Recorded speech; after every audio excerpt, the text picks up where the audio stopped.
Bismillahirrahmanirrahim. Assalamualaikum warahmatullahi wabarakatuh. Perkenalkan, saya Ali Asimul Hakim dengan NIM 44432200059.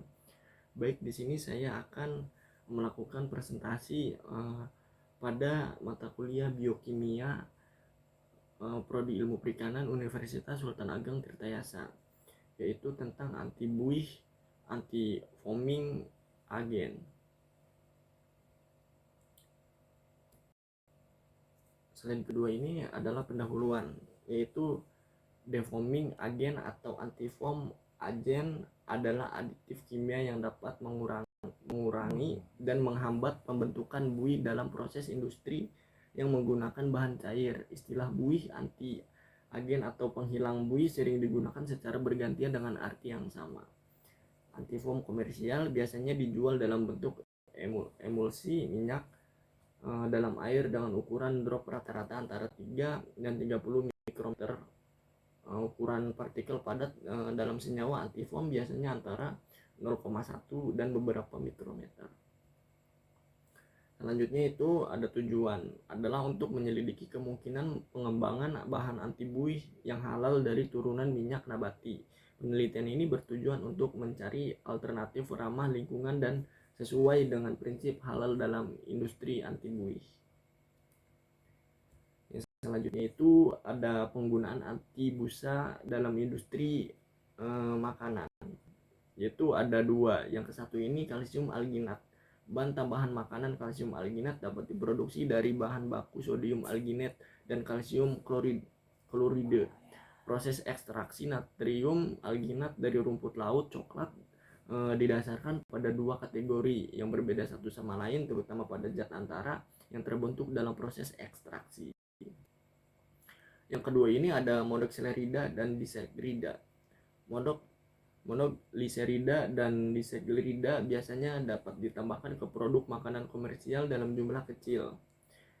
Kedua bahan ini membantu bercampur bahan-bahan seperti minyak dan air yang tidak akan tercampur dengan baik. Monoxylerida dan disaccharida dapat disintesis dengan mereaksikan triglycerida dengan gliserol melalui reaksi gliserolis trisaccharida dengan katalis basa.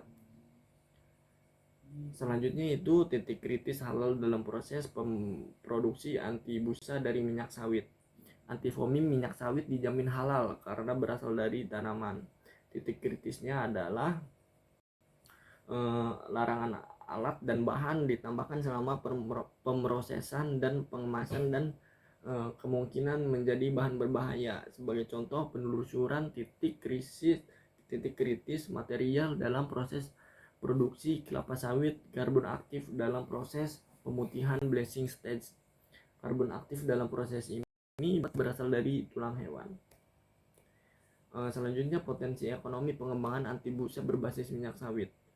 Produksi minyak sawit Indonesia per tahun terus meningkat. Peningkatan produksi ini berkolerasi dengan luas perkebunan kelapa sawit yang dibuka selain faktor produktivitas di lahan kelapa sawit. Yaitu selanjutnya ada kesimpulan yang terakhir, bahan anti buih yang diperbolehkan digunakan di sektor pangan hanya kalsium alginat, monoxylerida dan gliserida. Titik kritis dalam bahan kalium alginat terletak pada pasokan bahan baku alginat yang menggunakan etanol untuk mengendapkan alginat.